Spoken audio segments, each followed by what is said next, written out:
Okay, let me share this first.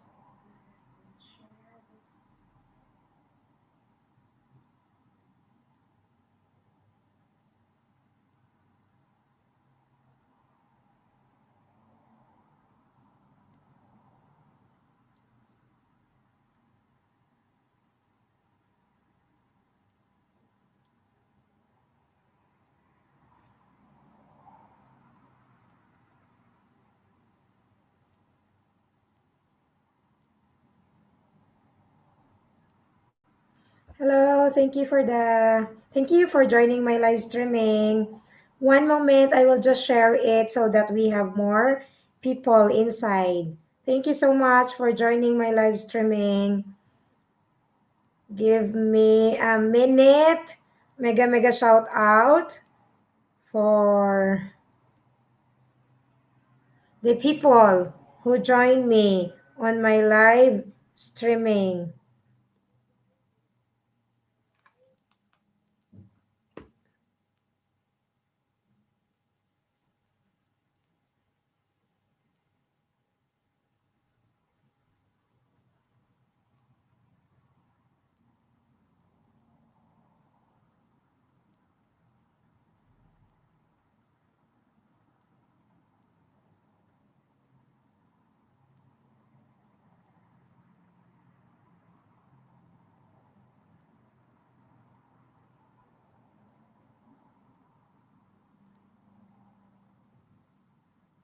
Hello, thank you so much. One moment, I share our live streaming so that we can have more people inside.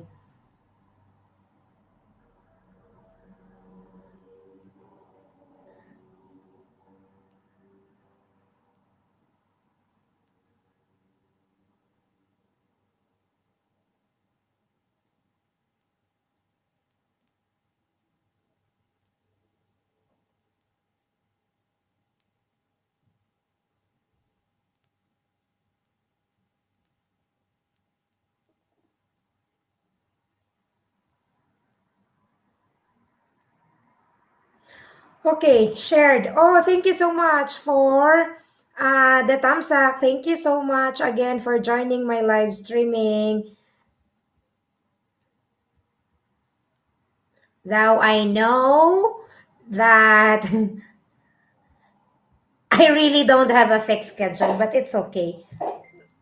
So today we are going to talk about how to use el verbo estar y haber. My problem is that I wrote the topic in, look at this one. It's hard for me to do. Oh no, this is a wrong idea of writing this way. In, one moment. My God, the mini board again. That's our problem.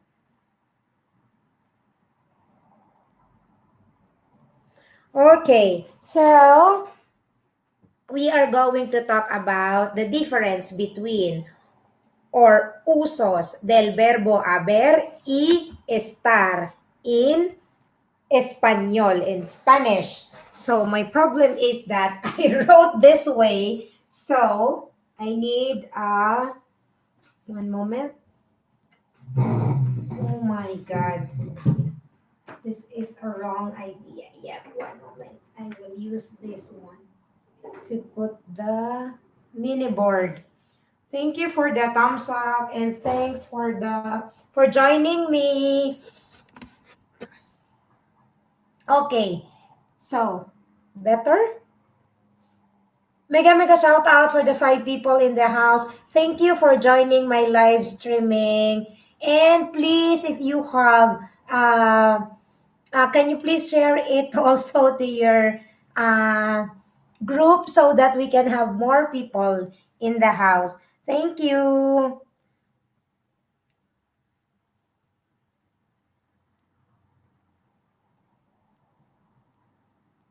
Okay, so let's start.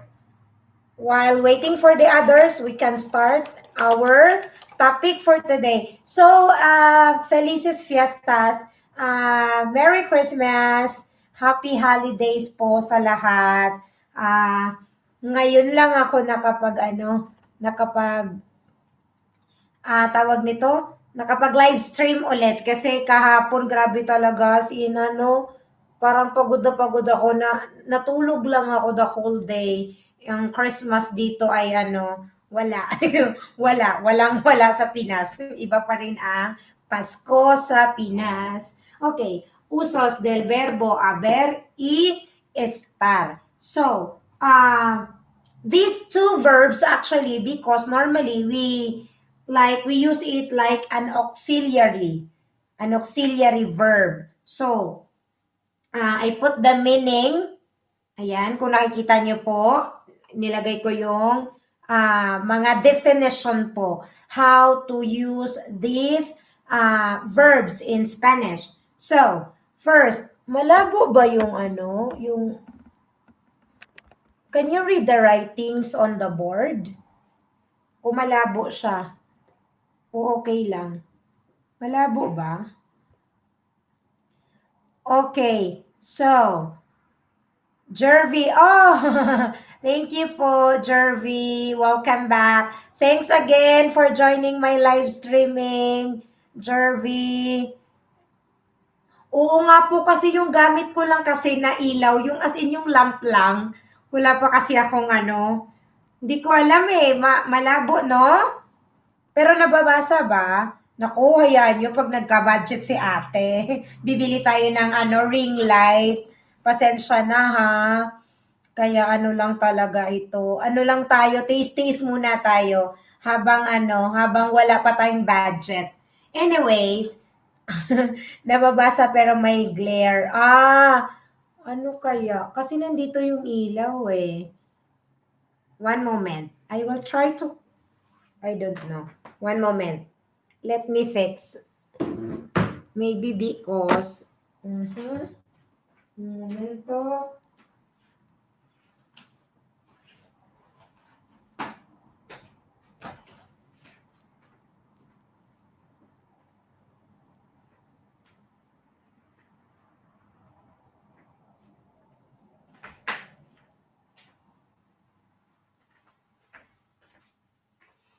I will know if that helps, but yeah, but still, anyways,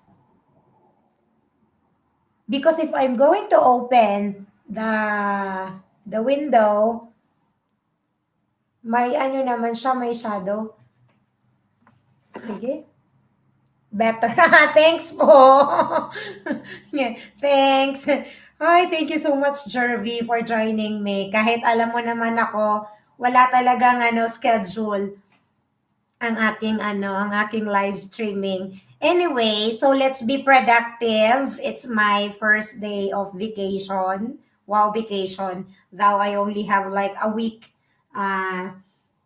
no work. So, vacation na rin. Vacation na rin. Okay, so Christmas vacation. Ayan po, usos del verbo haber y estar. So, let's have first the definition of estar. How we are going to use this Spanish verb. So, for example, localization. So, from the word localización. Perdón na, I mixed the English and Spanish pronunciation. Localización. Okay? Because zeta in Spain is like TH. Localizaz. OA, no? Localización. And then, okay, for ejemplo, estamos en Filipinas. So, verbo estar. Estamos. Okay? So, we use the word estar. Estamos en Filipinas. So, okay. Verbo estar, first person, plural. We are, for example, in the Philippines. In English, estamos en Filipinas. Okay, so, For example, if I'm going to use that in the first person, estoy en España. Estoy en España. So we are talking about location in English. Emoción, okay? Emoción, con acento en la O. Emoción. So we are talking about emotion. Sa Tagalog, emosyon. So that is the difference, Spanish and Filipino. Because emosyon. The only difference between the Spanish and Filipino is the spelling and also a bit of pronunciation, but it's almost the same. Emosyon, emosyon sa ating mga Tagalog. In English, emotion. Okay? So, estoy alegre. Okay? Estoy alegre. In the Philippines, in Bisaya, I am Bisaya, alegre is the same also, the meaning in Spanish, alegría. In Bisaya, we use this term also, alegre. Or contento, happy. Estoy contento, I am happy. Ano pa ba? Estoy triste, I am sad. Malungkot, ako ay malungkot. So, verbo, estoy, el primer persona, the first person. Okay? Second, estado físico. Okay? So, physical. Okay? Está roto. So, meaning, ano siya, sira sa Tagalog. Tama ba? Sira sa Tagalog, no? Sira. Está roto. Okay, so our verb here is está. So we are talking about a third person. Ate, be careful lang po sa noun adjective agreement mo. Ay, opo, thanks, Jervy. Oo nga eh. Minsan nami-mix ko na, no? Thank you, Jervy, sa pag ano. Oo, sira. Ayan, está roto. Minsan, totoo yan, Jervy. Nami-mix ko talaga yan minsan. Sa ano, sa pag, kahit sa mga normal conversation ko, naku, thank you, Jervy, You're helping me. Thanks a lot. Está roto. So, ayan, sira. We're talking about isang bagay na sira. Okay lang yan, practice lang and basa lang. Oo nga, alam mo, gusto ko nga ano talaga mag-enroll ba talaga ng ano, ng Spanish. Kaya lang, alam mo naman, sa sitwasyon ngayon. So, I really, kaya ano, natututo din ako dito na ano ako, ano tawag niyan? Gumagawa ako ng tutorial kasi nagbabasa ako madalas. So, mas nagiging, ano ba, nagiging marami yung alam kong how to use this in the sentences. Kaya, ganun. Ayun. Anyways, thank you, Jervia. Acción en progreso. Acción in progreso. So, por ejemplo, estamos, are you a Spanish teacher, Jervy? Estudiando.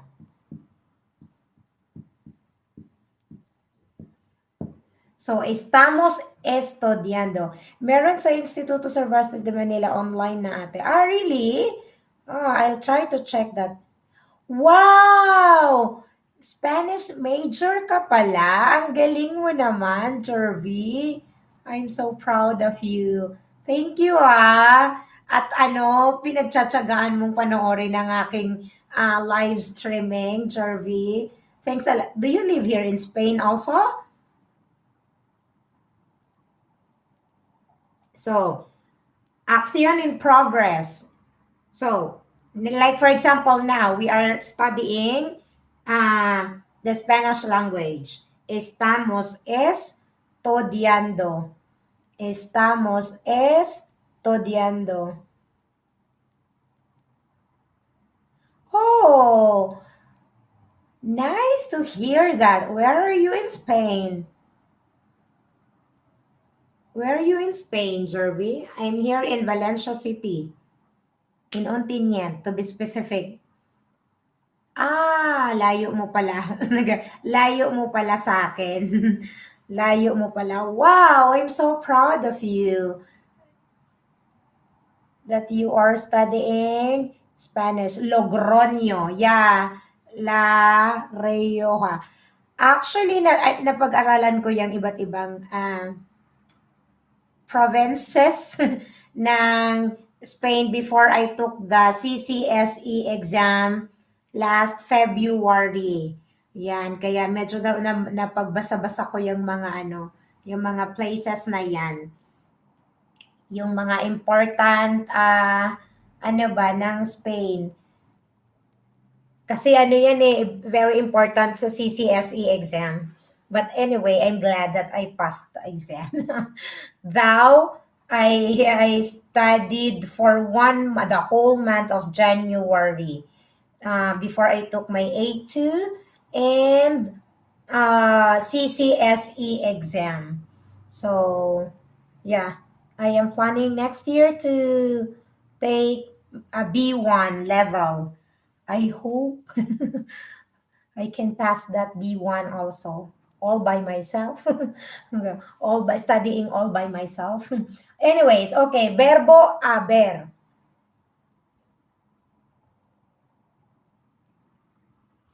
Okay, existencia. Existencia. No hay leche en casa. So, we use the verbo haber. Hay. No hay leche en casa. Kaya yan, ate, tiyaga lang, i-contact mo ako pag may question ka. Uy, wow, thank you so much, Jervy. Thank you. Ano tayo? Oo, gusto ko yan. Inote ko yung ano. Yan ba yung name mo sa Blue House? Isulat ko yung name mo. Thank you, oh. And I hope we can meet also one day if we are free to travel.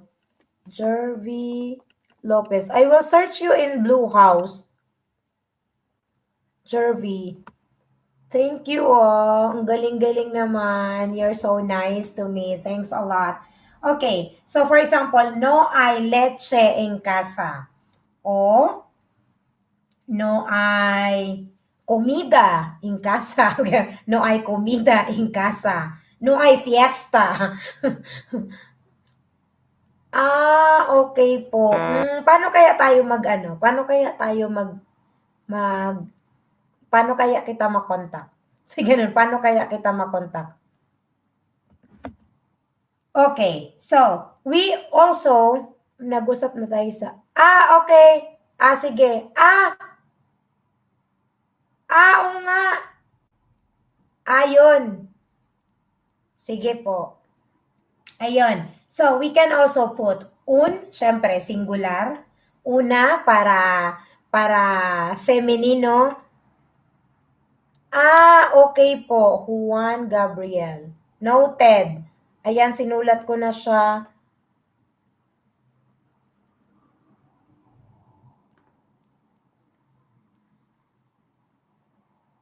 Ayan, Jervy, noted na sinulat ko na yung kasi alam mo naman, sa sobrang kabisihan ko minsan.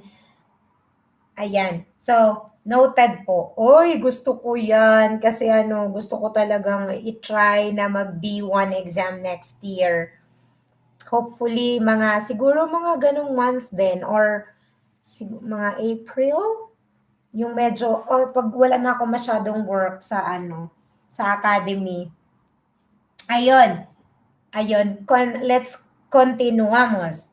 Okay, so for example, hay dos mesas. So in Spanish, in Tagalog is the same, mesa. But the only problem, in the Philippines, we put la mesa.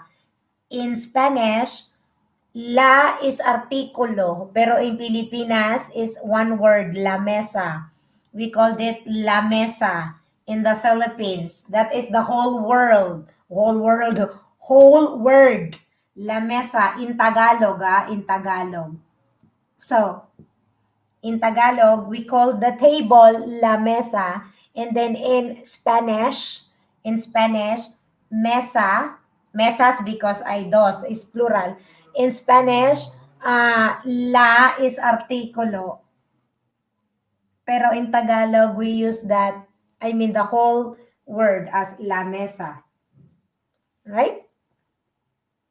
Can you see the light? Look, if I'm going to, that's the light.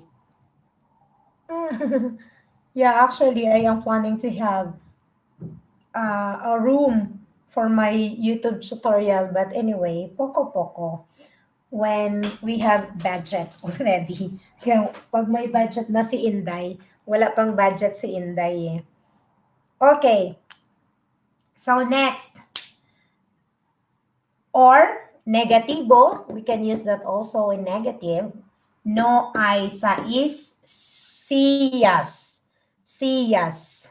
No? Sa ating mga Tagalog, ang silya ba ginagamit din natin? Ang upuan, parang silya din sa atin, no? Ang upuan. Silya, tama ba? Jervy, ang upuan sa Tagalog, alam ko upuan eh. Pero ang silya ginagamit din natin, no? Parang, oo, silya, naririnig ko nga yan dati. Parang ginagamit sa mga ano ba, yung mga matatanda sa atin. Silya. So that is from Spanish word pala. Silya. Okay, no ay sa is sillas. Upuan o silya. Tama, sa Tagalog, silya ginagamit natin. Ginagamit din natin, tapos meron pang salungpuet. Oo, yan yung ano, yan yung pinakalumang translation yata ng upuan na salungpuet. Yung mga Tagalog na ano ba talaga, Tagalog na Tagalog, salungpuet. Ayan. So, ay un leon ay. Ay, okay. Ay un leon ay. Okay? And then also, we can use that muchos o pocos. Muchos means a lot. Pocos means, pero yung salungput, bagong term yan. Yun nung 20th century nung ginawang Tagalog. Really? Bagong term pala ang salungput? I thought that it's an old version of upuan, salungput. Tapos yung, anong tawag nito? Yung eroplano, ang tawag nila sa limpapawid. Sa limpapawid. Ayan. Oh, oo, inimbento ng KWF. Talaga? Yeah. So, kasi gusto nila magkaroon tayo ng sarili nating identity. That is why they really tried to make our own version, ika nga, sa ano. Kaya talagang trinay natin na magkaroon tayo ng sarili nating salita. Pero anyway, you know that Filipino words are mixed of everything. Meron tayong from Spanish word, meron tayong English word. We have a lot of borrowed words in the Philippines. Kasi effort nilang tanggalin yung colonization, but I really don't like it from a linguistics viewpoint.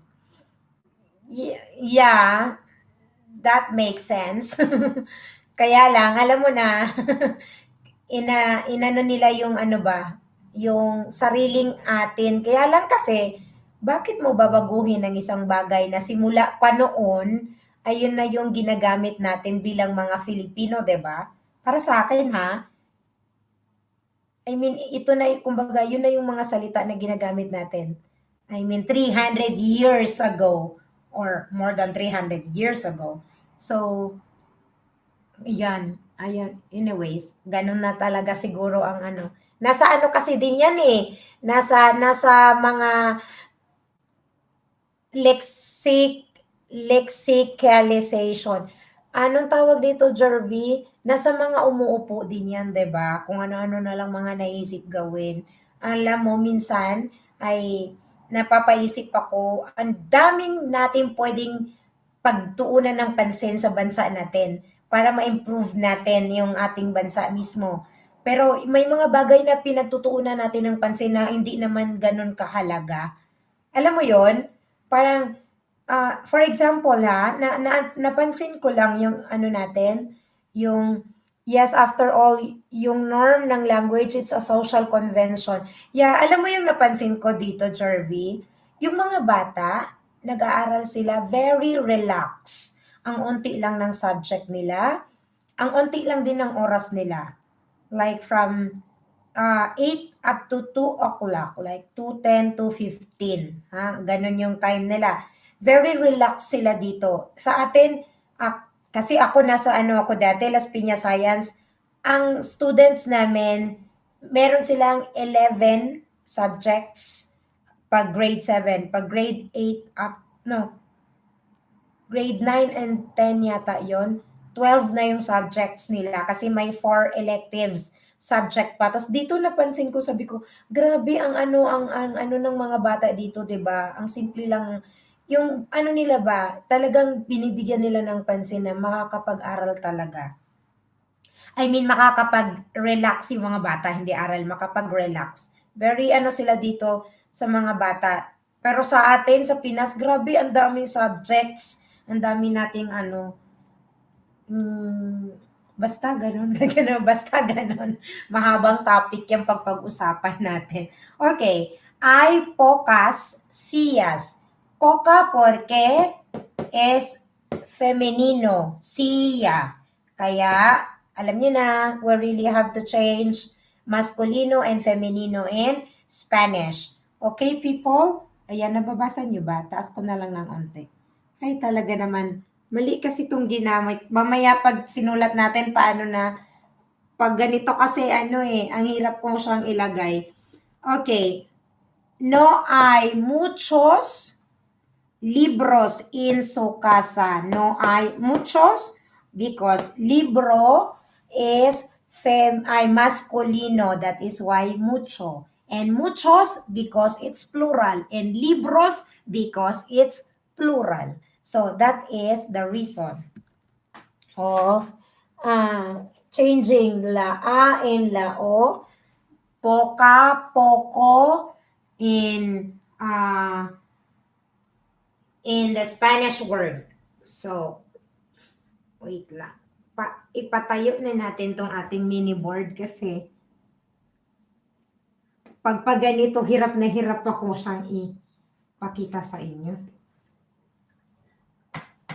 One moment. Yeah. Ano natin? Ilang taon ka na dito sa Spain, Jervy? How long you've been here in Spain, Jervy? Ay, mo lang. 8 to 5 p.m. 3 years na po ate, graduating na. Wow, ang galing mo naman. Graduating ka na, ang galing. Ako 2 years pa lang ako dito sa Spain.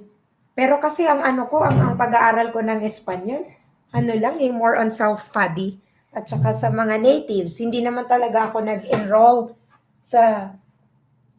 Ang plan ko kasi, I don't know. Hindi ano kung magagamit, kung mapa-validate ko yung aking ano ba transcript pero kasi sabi ko matanda na ako para mag-aral ulit. So ganun, matanda na ako para mag-aral ulit. Para sana magamit ko yung ano ko, teaching career ko dito sa sa Philippines, dito sa Spain.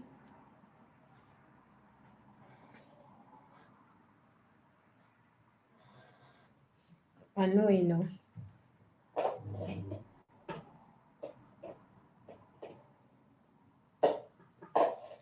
Same din sa akin with Italian and, nag-aral ka din ng Latin? Italian kasi is like, medyo hawig sa Spanish. Kasi last year, nung nag-travel ako to Germany, may Italiano na nakikipag-usap na intindihan ko naman ng konti. Pero konti lang. Part kasi ng course ko, why not? Oo nga eh, hindi ko pa kasi hindi ko pa nakuha yung mga requirements ko. Kasi, di ba, ang normally papavalidate ko yun sa Madrid. Tapos, pag na-validate na, doon ko malalaman kung ilang units pa yung igugugol ko sa university ba para, ewan ko, ewan ko lang. Bahala na si Batman.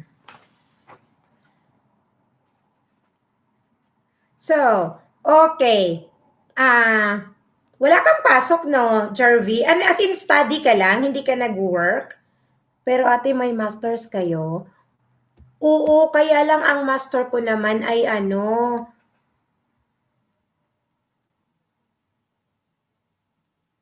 ano ito?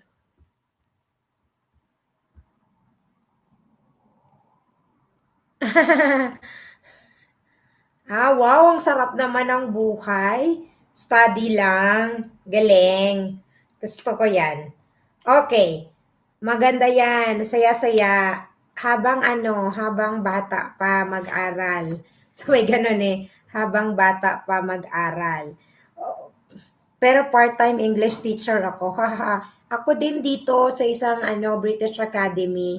Nag-ESL ako. Yan. So, Estar. Uy, Jervy, sana mag-meet tayo. Alam na, excite tuloy ako. Parang nakapunta ka na ng Valencia City, Jervy? Estar plus L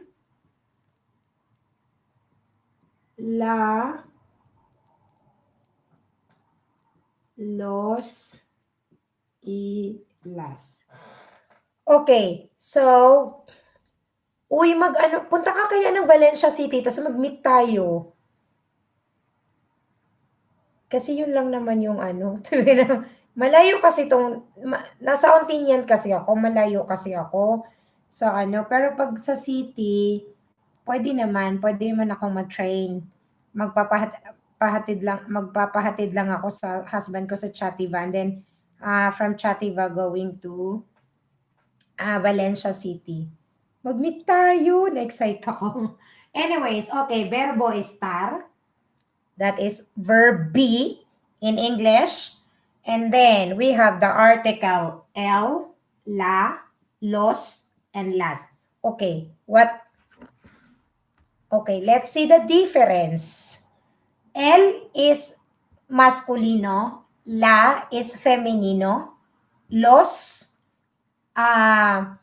plural, masculino, las plural, femenino. Sige, pag pwede na po, ate, saan nakabili ng tuyo? Alam ko sa Asian store. Pero never pa po kasi ako nakabili ng tuyo eh. Sa mga Asian shop daw, anong tawag nito? Sa Valencia City, ang Asian shop na napuntahan ko, parang konti lang naman yung Philippine product doon. Sa kapatid ko kasi sa Germany, ang dami nilang nabibili talaga. Yung mga Pinoy talaga, as in, mga sardinas na Pinoy talaga yung tatak, mga ganyan, mga tuyo, talaga. Sa Asian shop kasi sa Valencia na napuntahan ko, parang unti lang yung product na, mga Pinoy product ba, konti lang. Pero pag magkita tayo, i-tour kita doon kasi nakapunta na ako twice. So, may ganun eh. Twice lang ako doon nakapunta sa Pinoy, sa Asian shop rather. Pinoy tuloy ako. So, ayun po. Natin yan, i-plan natin yan. Tapos may isang Pinay pa dito sa city namin. Actually, dalawa lang kaming Pinay dito. Isasama ko siya para magkita tayo. Ang galing, ang saya-saya. Or pasyal kaya ako dyan sa inyo? Logroño. Di pa ako nakapunta dyan eh. Yo he estado jugando con mi perro. Oh, hola Rafa! Felices fiestas, Rafa. Noche buena ko adobo sa gataan, sarap. Felices fiesta, Rafa. Muchas gracias. Mi marido ha dicho que otro día estaba tú en el bar almorzando también. Han dicho, saluda a tu pate. Yo, oh, qué dulce. Muchísimas gracias y felices fiesta. Okay, so we are going to use this artículos, ¿vale? Sí, el coche, for example, el coche de Jervy, for example. El coche de Jervy está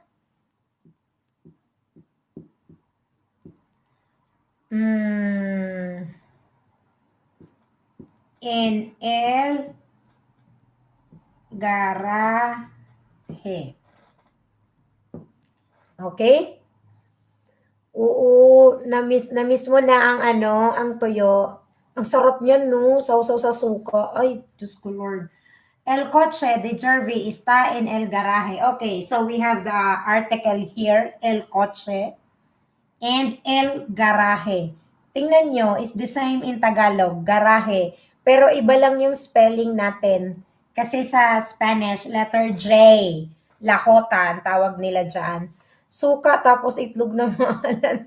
Uy, alam mo yung yung Pinay friend ko sa Kalpe, marunong siya gumawa ng itlog na maalat, Jervy. Send ko sa'yo yung video na ginawa niya. Try ko nga yun kasi hindi pa ako nakagawa din. Mega shout out for the 8,000 in the house.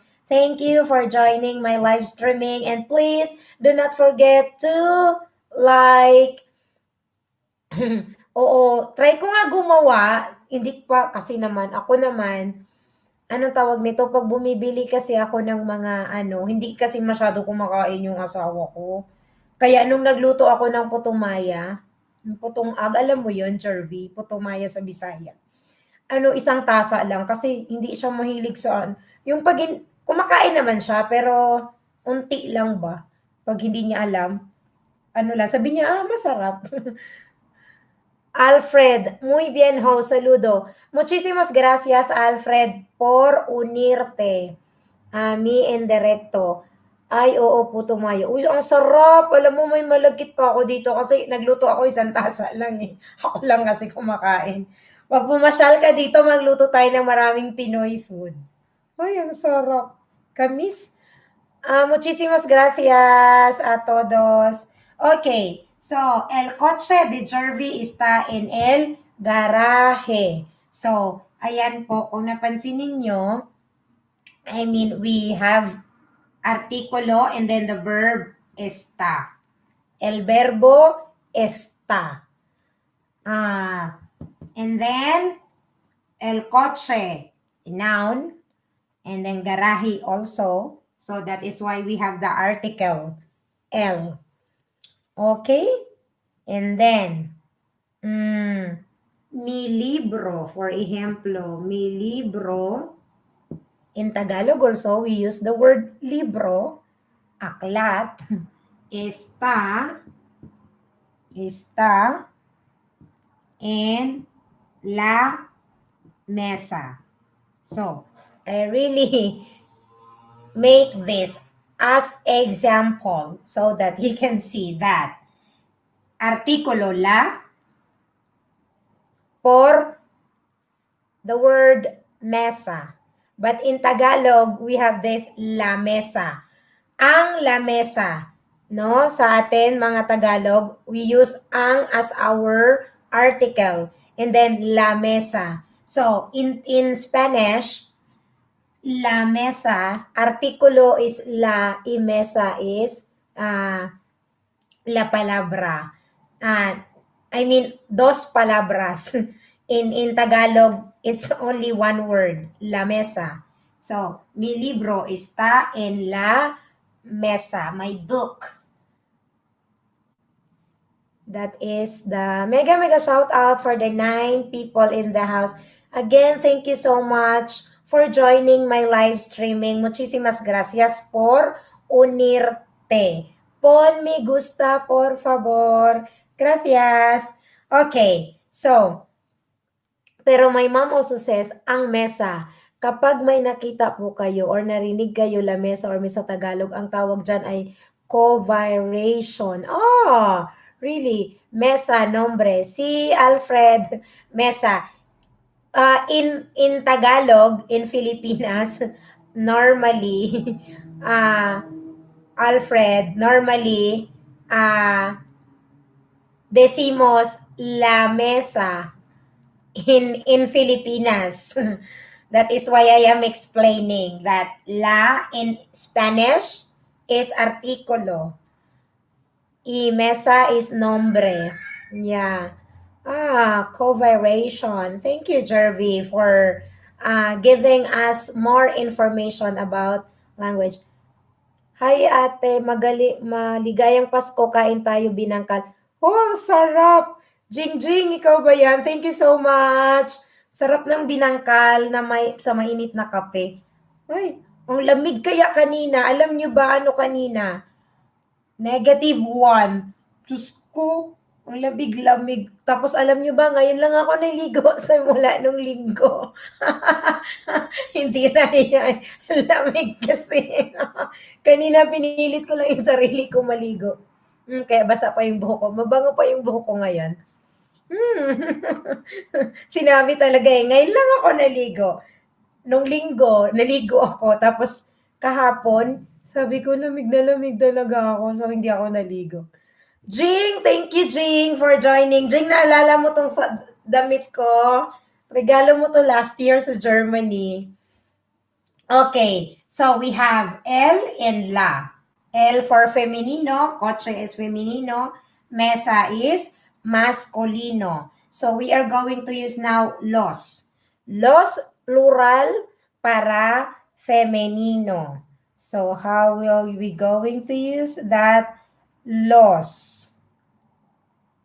What I meant, host, mesa is noun. Yeah, yeah, mesa is a noun. Thank you, Alfred.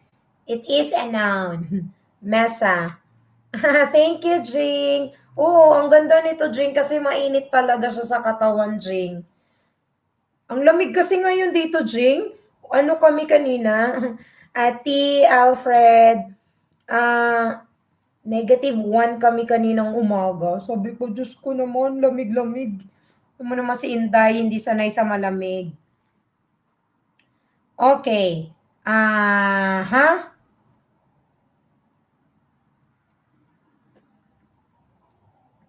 Okay, so we are going to use los. Can you give me an example how to use the article los? Los libros, for example.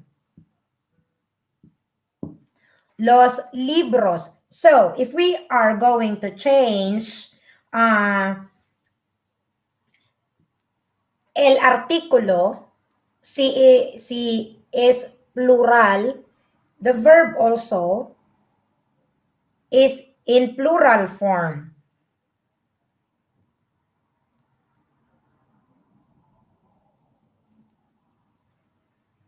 Am I correct? Los libros están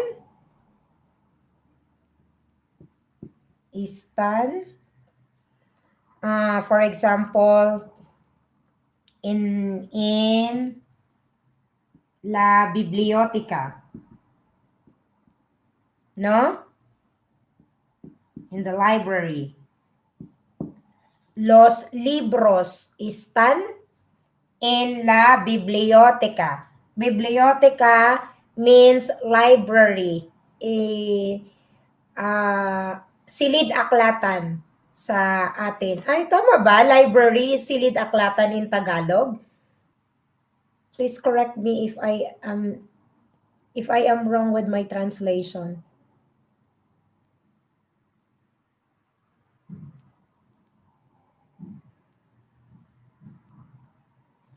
Okay?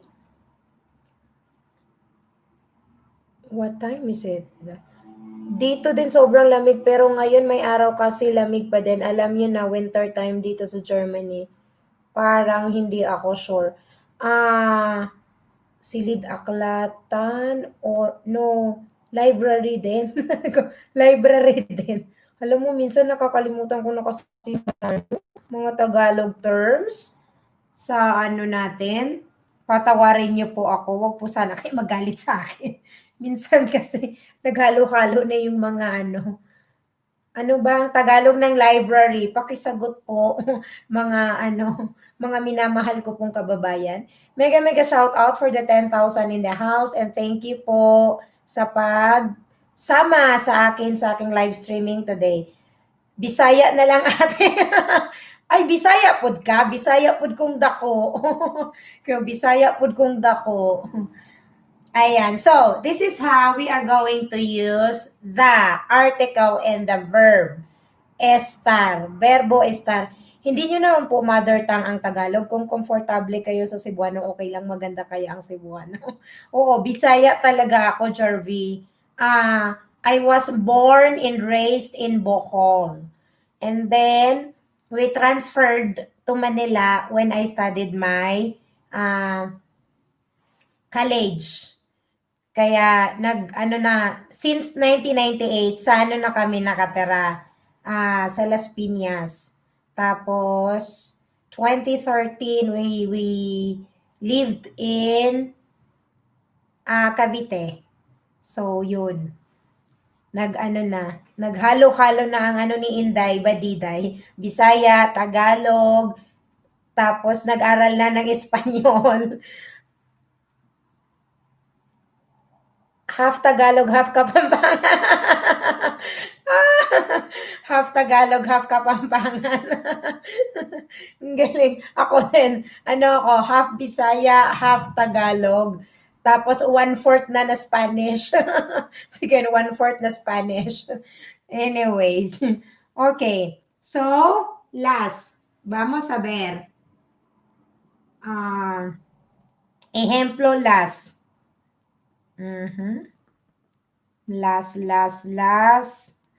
Las. ¿Qué podemos hacer? Ejemplo, las. La palabra ay artículo, rather. Las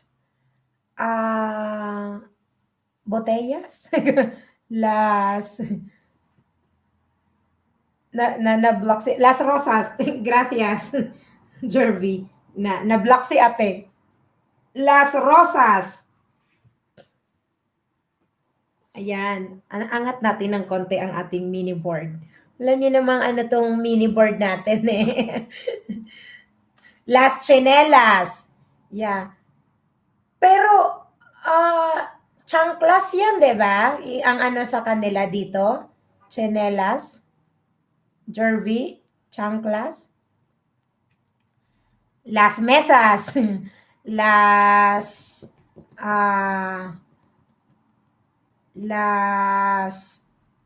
plantas. Ayan.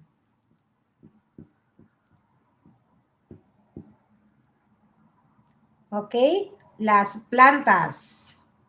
So, that is how we are going to use, or, verbo estar, of course. Están, for example, las plantas están en chanclas sa Mexico. Oh, parang chanclas din dito. Oo, dito sa Spain, chanclas. Hindi nila gamit ang chanelas. In fairness, may shoe store dito sa Logroño. Chanelas pangalan. Oh, talaga? Kasi dito, yan, I asked my husband many times, hindi nila naintindihan ang word na chanelas. Talaga? Ang galing. Parang Pinas lang. In fairness, I'm so happy to hear that. Chanelas. But we in Tagalog we write it as TS. Chinelas. The only difference actually, Tagalog and Spanish, is the spelling, right? Filter sa Pinas. Shout out si Siko. Oh, thank you so much. Jen is correct, no? Filter sa Pinas. Thank you for joining my live streaming. Thanks a lot, people.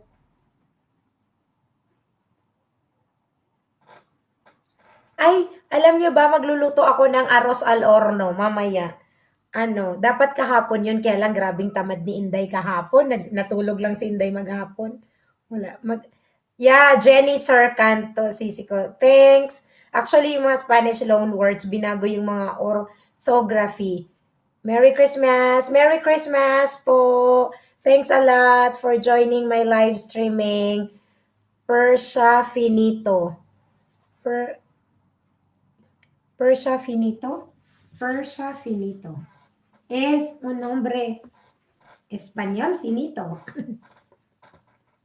Okay. So, again, I forgot.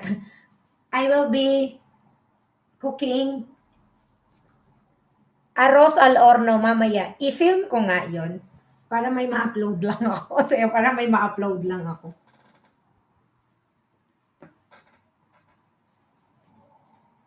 Sabi ko kasi pag nakaabot ako ng 3K sa 3K subscribers.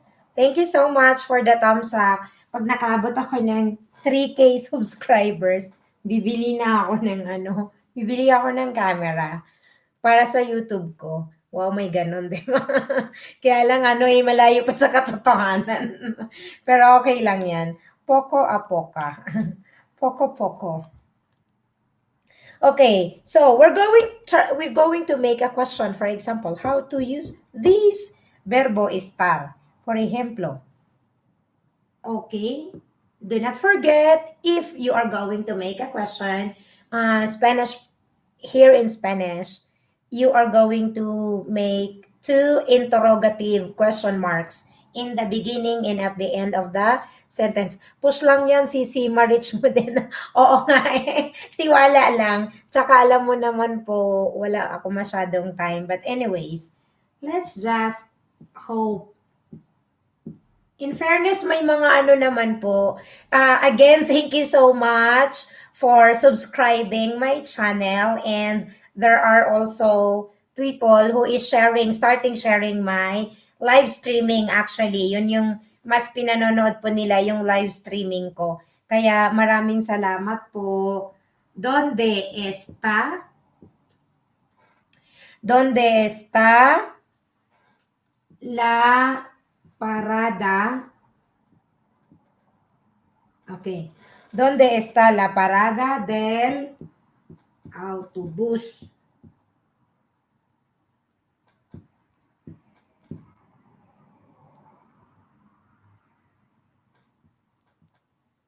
Okay. ¿Dónde está? One moment. Oo nga po tiwala lang. Ibibigay din ni Lord yan. One day, malay nyo po. Where is the parking of the bus? Okay, so ¿dónde está la parada del autobús? Okay, so we have the question, ¿dónde? Okay, where? Yeah, that's correct. Where? ¿Dónde? And then, our verb, estar. Okay, ¿dónde está la parada del autobús? So, again, if we are making interrogative question, Spanish, they always put 2 question marks in the beginning and at the end of the sentence. Okay? So, where is the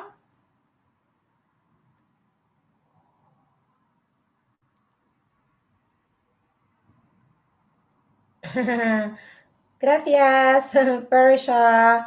Okay, so where? ¿Dónde? Where is the? Okay? So the article la. So in English, we use that the. Okay? So, where is the? For example, parada del autobus. Actually, that is normally the bus stop. In English, we're going to say that. Where is the bus stop? Where is the bus stop? Okay, Persia? So normally, we are going to say that in English. Where is the bus stop? El Parada, La Parada del Autobus. Okay? It's okay. It's okay. Me also, I am not perfect in my Spanish language. I am learning. I am trying to learn it. One moment. My laptop is, let's move a bit. Okay. Yan. Okay. And then, next question. For example, okay, Persia, translate this. ¿Cómo? Ay. ¿Cómo estás? ¿Cómo estás? How are you going to translate that in English? ¿Cómo estás?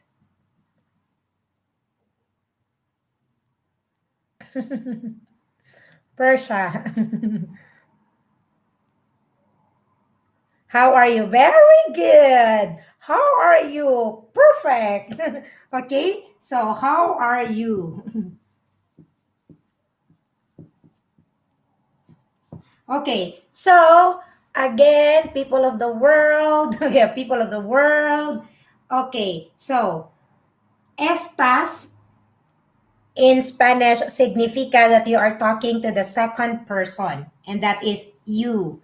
That is why we use the verb are, because we are talking to the second person.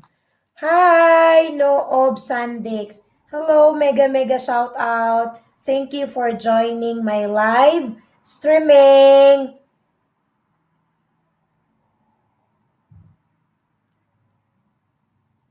Mega mega shout out po for the 10,000 in the house, and thank you for the likes. I am so grateful. OMG, it's not a Tagalog class. Tagalog po ba gusto nyo? Sige, Tagalog po ba gusto nyo?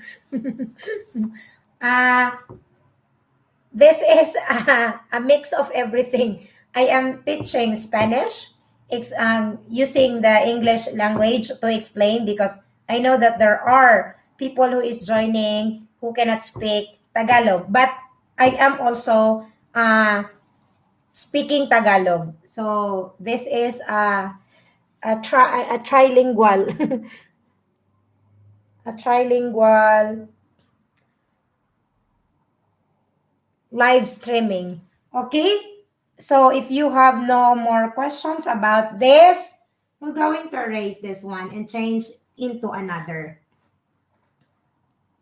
sentences. Ibang mga halimbawa. Cebuano na lang ate. It's a Spanish. The host is bilingual. Yeah. I'm Bisaya also, because I am Bisaya. Proud Bisaya here. Me gusta aprender español. Muchísimas gracias, Persha. Me too. A mí también. Quiero aprender más el español. Vale.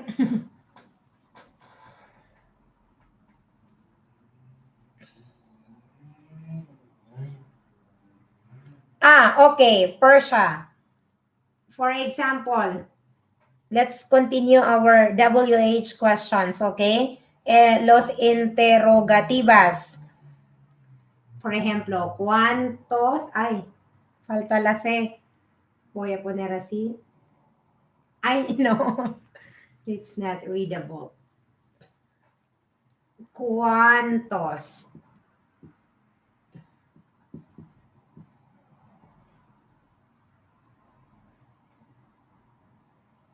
¿Cuántos libros, por ejemplo? ¿Cuántos libros hay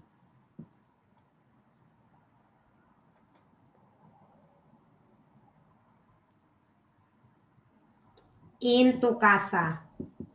For ejemplo.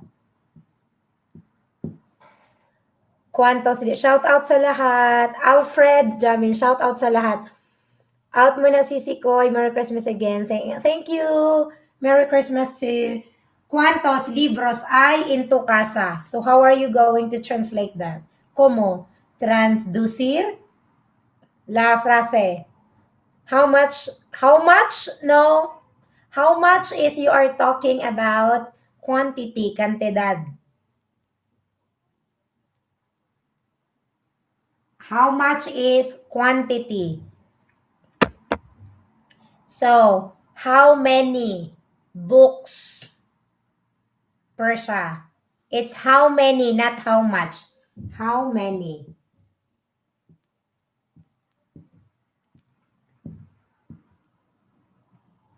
are there in your house? How many books are there in your house? Yes, that's the correct term. Actually, because in Spanish and in English is so different. For example, en español, voy a preguntar, ¿cuál es tu número de teléfono? ¿Cuál?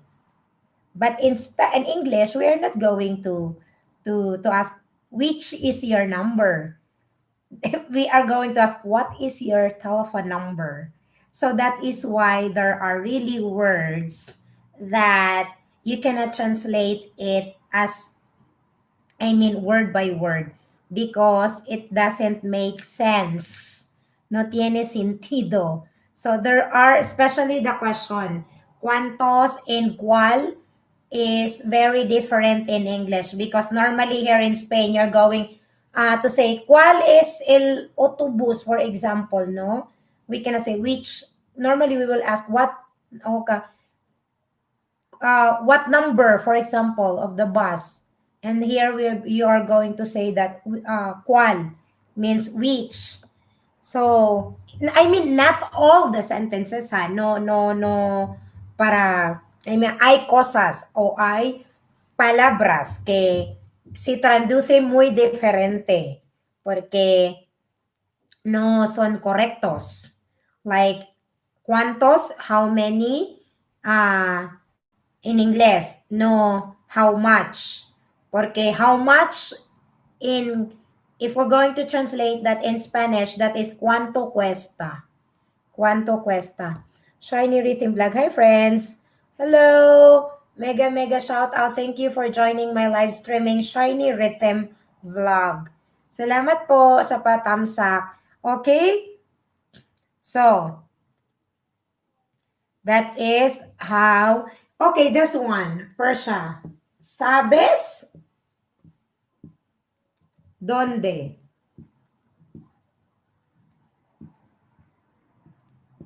Voy a hacer también porque estaba yo empezando de explicar de uso de verbo haber antes y usos de verbo haber y estar.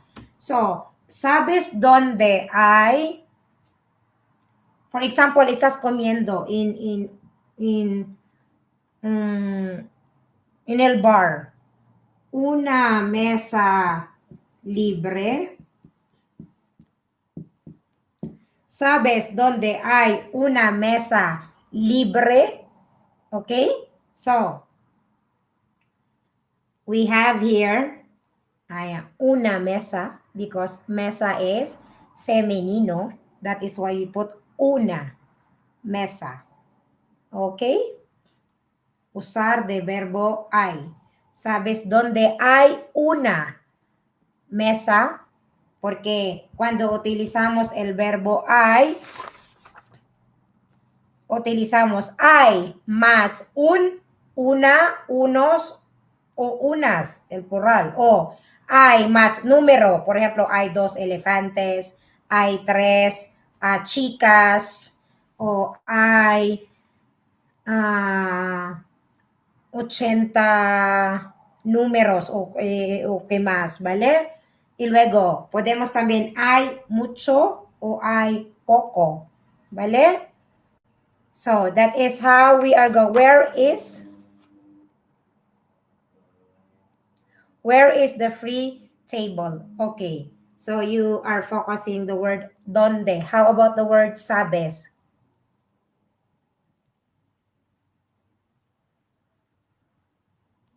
Sabes. The word sabes. Yung I impersonal yan, aber pagka conjugated, si personal form is used as an auxiliary verb and perfect past composite. Tama! Ang galing na explanation mo, Jervy. For example, el presente, conjugated, he hablado. No, Jervy? Used as an auxiliary verb and plus perfect past. Yeah. For example, he hablado contigo. O he comido tarta. Okay. Yeah. Para first person. E. Second person as. Third person a. And then first person plural hemos. Hemos. And then yo, tú, él, vosotros. Ay, vosotros, nosotros. Ahora, vosotros, el vosotros,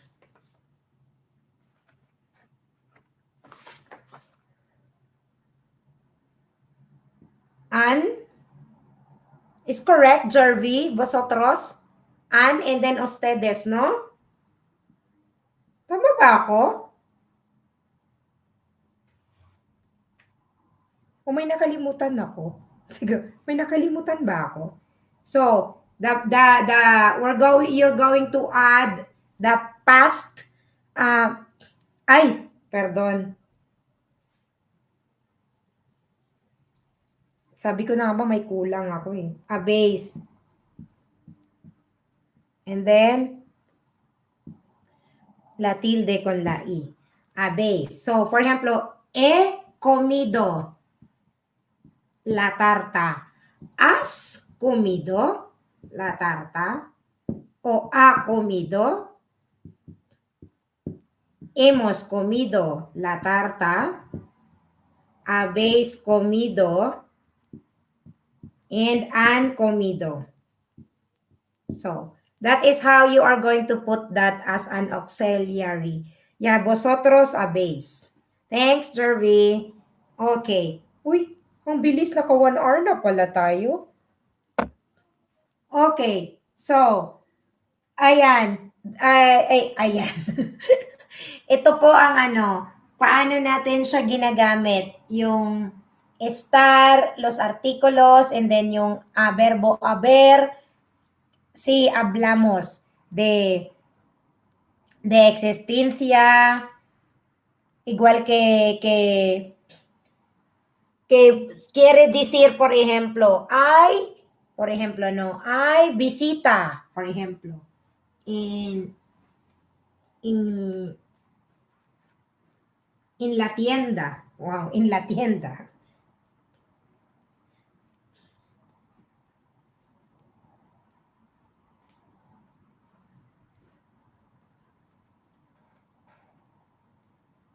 How's your Christmas, by the way, Charvy? Alam mo, ito yung first year na magstay ako dito ng Christmas holidays sa Spain. Kasi yung first year ko dito, umuwi ako sa Pinas na hanggang January 28. Tapos, yung second Christmas ko naman, I went to Germany. So this is my first Christmas holidays. Celebrating Christmas holidays here in Spain. First ever. First year na dito ako magsistay. Pero alam niyo naman, kasi bawal mag-travel. Kung pwede lang mag-travel, malamang lumipad na ako. Papunta Pinas.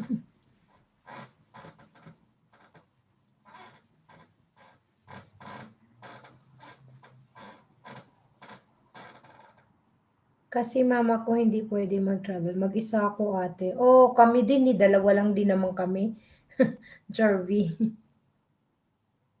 Ang lungkot, no? This is the saddest Christmas, I think. Ang lungkot kasi ngayon, no? Ang dami nating hindi magagawa. I will just charge my laptop. One moment.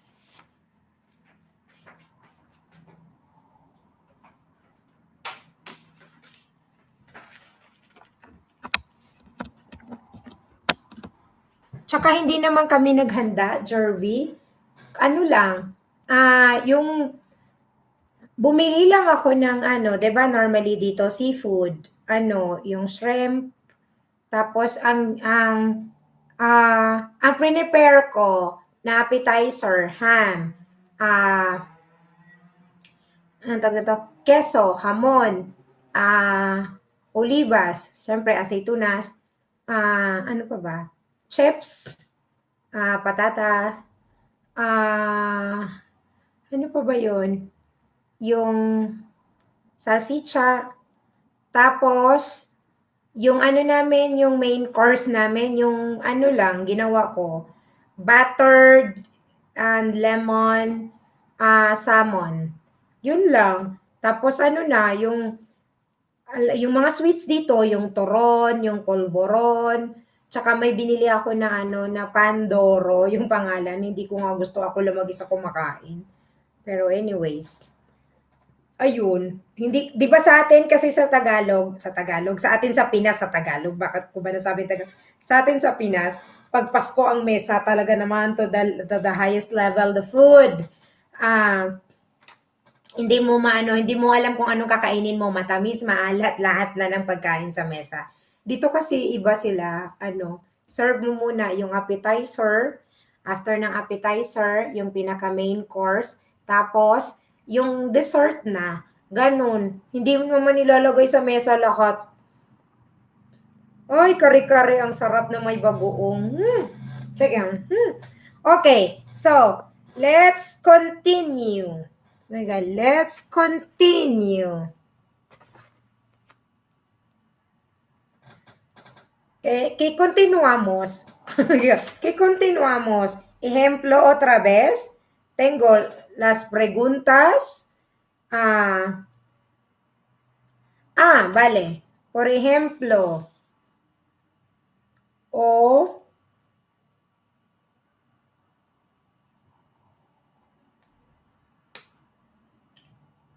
vamos a ver otra vez de estar, ¿vale? Por ejemplo, puedes también, por ejemplo, ¿no? Juan, Juan, ¿dónde estás? Where are you? Juan. Para solo utilizar el verbo estar. The light is not good. Juan. ¿Dónde estás?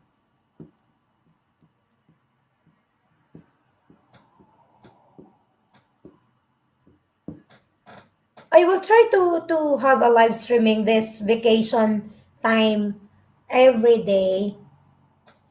Pero sana mapinindigan lang kung hindi ako lalabas. Okay, so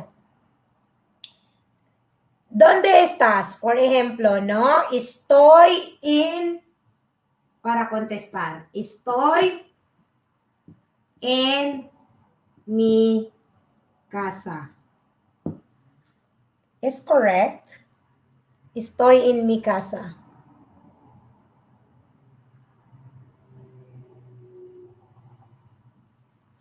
Okay? Tama ba, Jervy? Ang sagot sa example ko. Juan, ¿dónde estás? Y luego, Juan, estoy en mi casa. I'm in my house. Very good, Persha. Okay. And then, For example, Juan. Juan está enfermo. Juan está enfermo. Thank you, Jervy. Estoy en mi casa. Okay. Juan está enfermo. O Persia. Translate that in English. Si Juan ay may sakit sa Tagalog. Si Juan ay may sakit sa Tagalog. Si Juan ay may sakit sa Tagalog. Juan is sick. Okay, very good. Next. Estoy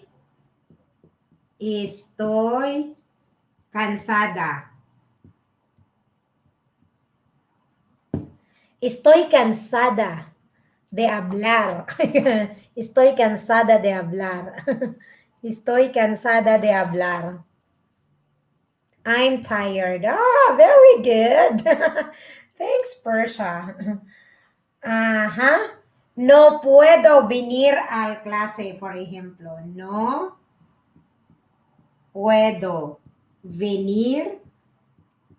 El verbo venir a clase el lunes. Los días son masculino. That is why el. No puedo venir a clase el lunes. Yes, I'm tired is correct.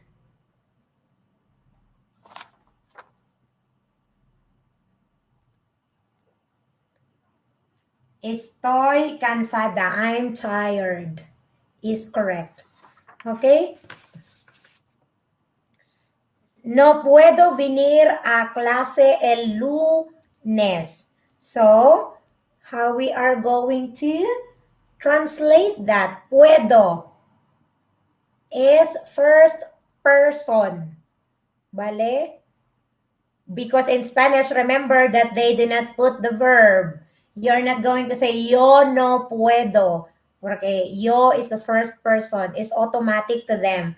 The verb itself will tell you what pronoun. Kasi 'di ba sa in Spanish, every pronoun, they have different verbs. That is why no puedo is yo puedo. Tú puedes, él puede, vosotros podemos, and so on. So, they normally do not put the pronoun.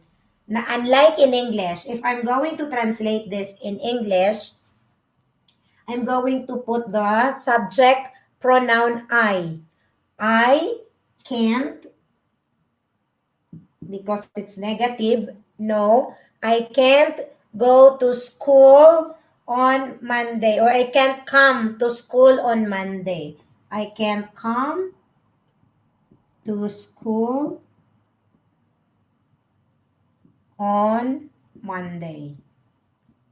But that is correct also, Persia. No allowed to go in class on Monday. No, I can't come to school on Monday.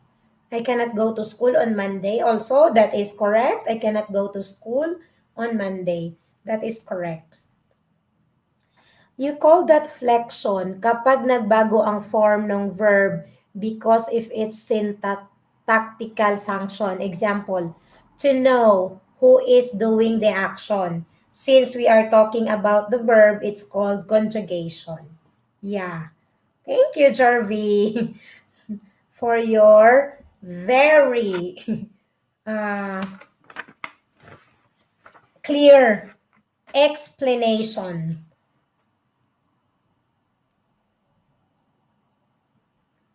Okay?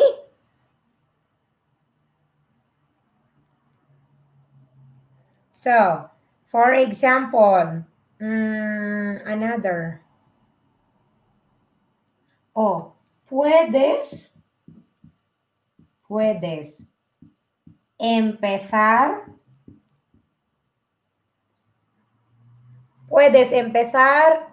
a la una, for example, since it's 12:30, a la una. Puedes empezar, oops, taas natin ang ating mini board. Puedes empezar a la una because the reflection of the laptop is also, it's on the board. Puedes empezar a la una. So, el verbo empezar. So, oh no, I'm low. So, puedes is una pregunta. So, you are going to translate that. Can you start at 9 o'clock?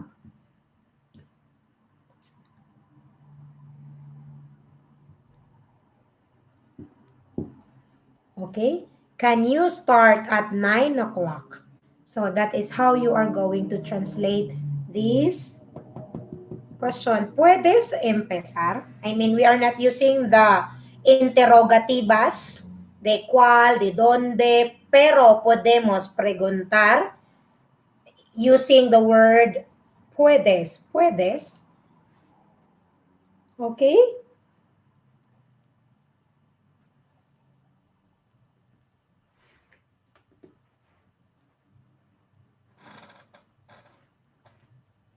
Ang ano natin, ang topic natin ngayon kung ano-ano na lang. Nagsimula sa verbo estar, sa verbo haber, hanggang sa nagpunta sa mga example ng interrogativas, pero okay lang yan. As long as we are learning, right? So again, mega shout out to everyone inside. Thank you so much for joining my live streaming. And I hope that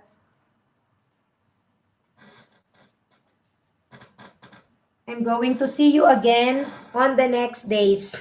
Good, continue ate. Ay, salamat po. One moment, i-charge ko lang yung phone ko. Saglit ha. Saglit lang po. Pasensya na. Charge ko lang kasi bala kong mag-film mamaya. Arroz al horno. Lobat pala tong city ko. One moment. Un momento. Un momento, por favor.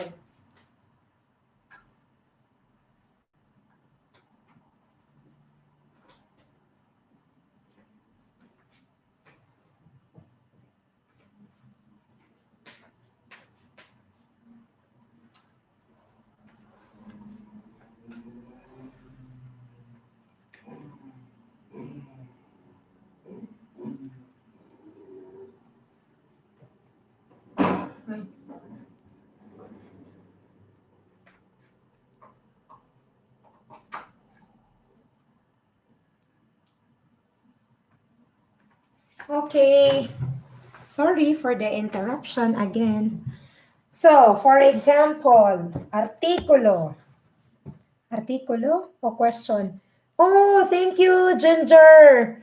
Mega shout out. Thanks for joining. Merry Christmas too. Advance Happy New Year also. Thanks a lot for joining my live streaming. Thank you for dropping by, Ginger Duque. Okay. So, for ejemplo, okay. El now is not the article. It is the pronoun, the subject pronoun. Salamat po. First time ko po dito. Muchas gracias, Kuidate. Oh, Pidsing. Thanks a lot for joining my live streaming. El no puede jugar, let's say jugar.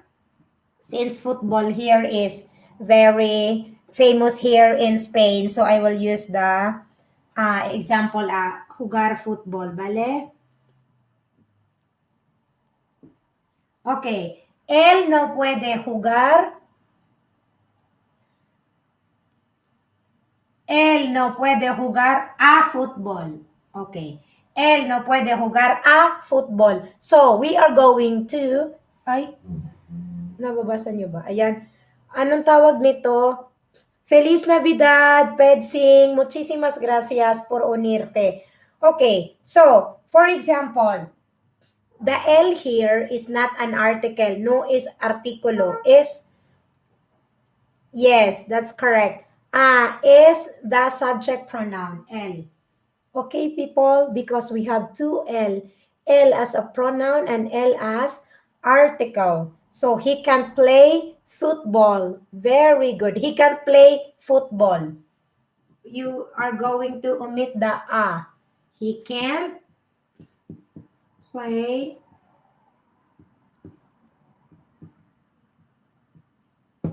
in English.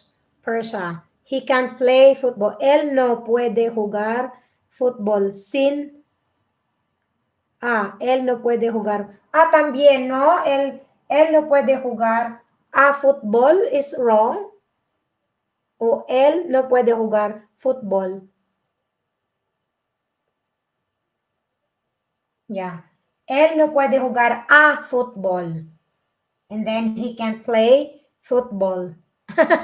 Oo, tama. Él no puede jugar a football. No, it's okay. Ako din madalas akong ganyan eh. Madalas akong nalilito. Okay? Next. Podemos ir, por ejemplo, podemos ir a la playa esta tarde.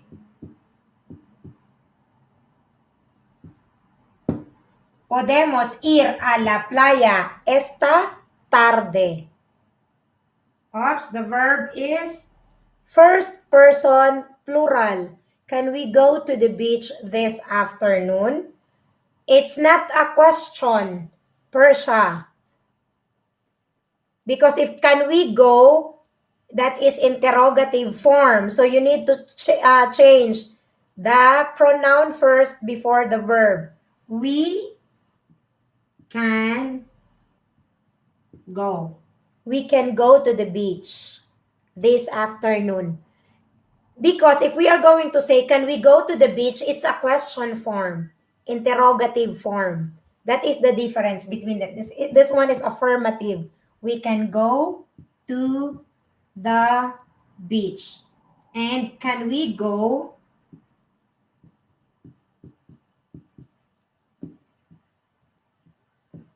Okay? So, if you are going to put the verb first in your sentence, that is interrogative form. If you are going to put the subject pronoun first, that is affirmative form. So, that is the difference. Okay? In English. So, if we are going to make this as a question, we will just put interrogativo, the question mark rather. Podemos ir a la playa? Podemos ir a la playa? And then the translation, can we go to the beach? That is the difference of the two sentences. Okay?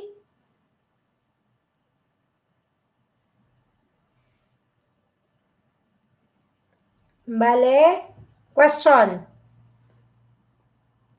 Okay. Question. None? I'm going to erase the writing on the board again.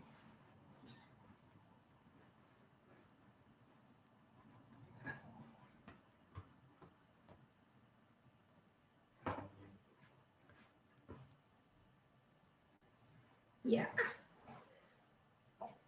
Because I use a wet one, I need to try it first.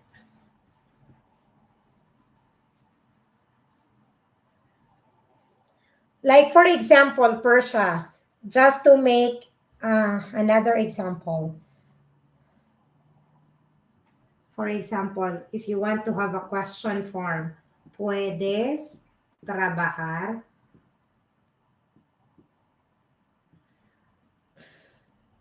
Puedes trabajar esta mañana. So, this is a question form. So, when you are going to translate this in English, can we go to the beach? Okay. So, if we are going to translate this in English, that is the time that you are going to put first the verb in your sentence because that is interrogative. Can you work this morning? Okay? Can you work this morning sa Tagalog? Pwede ka bang, W sa atin eh, pwede ka bang magtrabaho sa, ngayong umaga? Pwede ka bang magtrabaho ngayon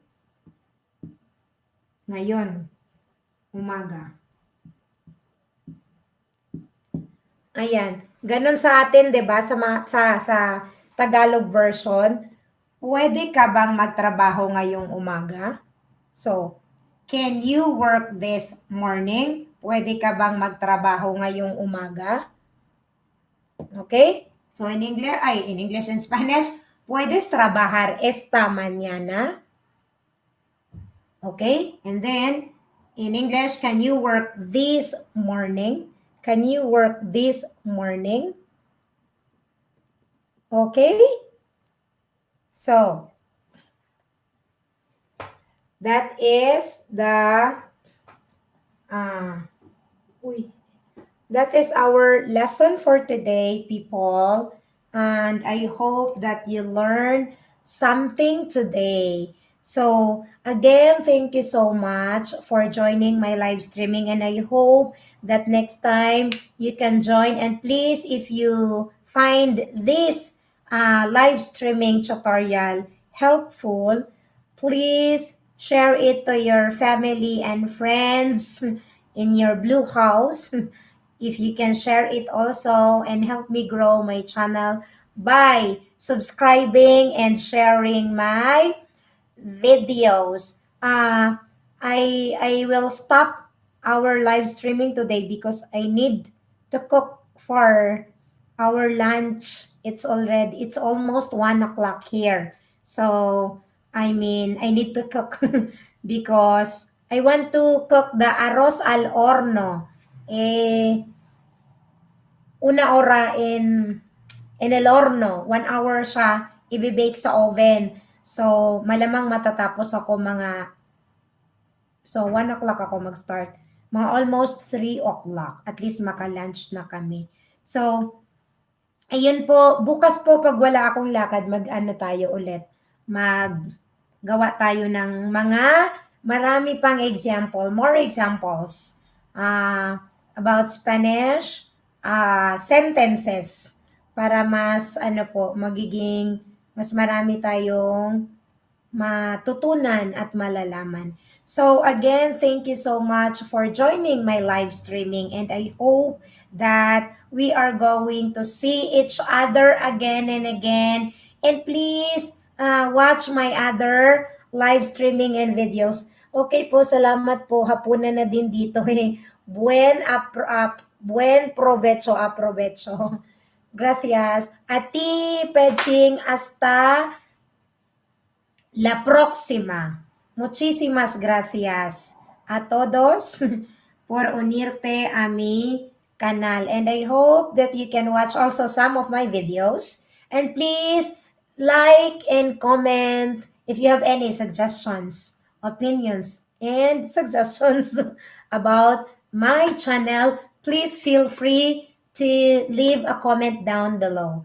And again, I am so grateful and thankful that you are there always on my live streaming. So, once again, this is Catherine Fernandez Proud Pinay asking you to like and subscribe to my YouTube channel. Hasta luego! Paalam! Bye, everyone!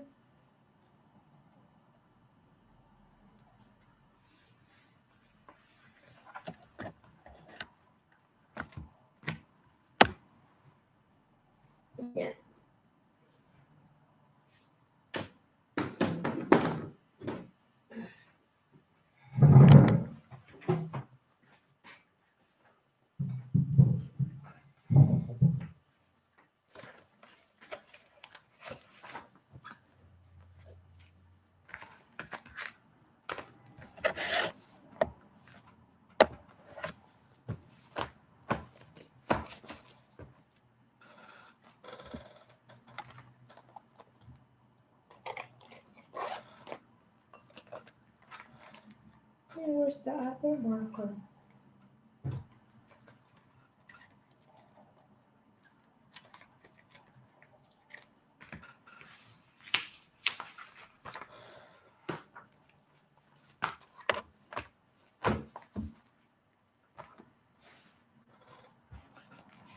This one either.